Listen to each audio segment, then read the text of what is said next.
In this video, I'll show you how to manipulate with the images in a WooCommerce shop.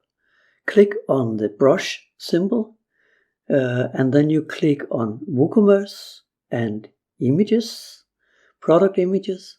Here you can set the size on the primary image, and you can set the thumbnail size, whatever size you want to have it.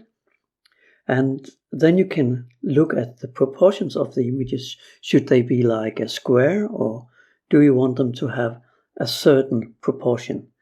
And then you can just go in and say what kind of size you would like to have your images. Let's try something here. Now they are just as they are. Here we can make them in a certain proportion. Let's try something.